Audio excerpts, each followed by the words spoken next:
Nakapagplansya ka na ba? O hindi pa kasi isa ka rin sa mga naiinis sa memo na inirelease ng Civil Service last December. Dahil ginawa ang revised dress code na ito aligned sa Philippine Tropical Fabrics Law, siguradong hindi ka naman magfi-Filipiniana bukas. Ang sabi, ASEAN inspired sa first Monday at Filipiniana inspired naman sa second to fourth. Inspired lang naman. Ang dapat natin gawin, abangan ang bagong sets of uniform na ibababa sa atin next school year. Dapat daw kasi suitable sa workplace at sa trabaho. Thursday uniform nga lang natin ngayon, inirereklamo na natin. Mainit kasi sa public school, siksikan at pawis ang lahat. Naku, pati ulo ko umiinit na. Char! Nakasaad din pala dito na pwede nang magsuot ang mga empleyado base sa kanilang gender preference. Maganda itong simula towards inclusivity.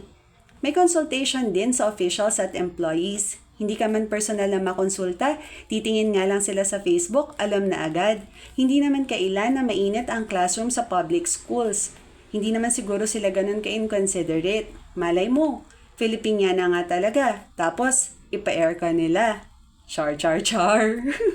O siya, magplansya ka na.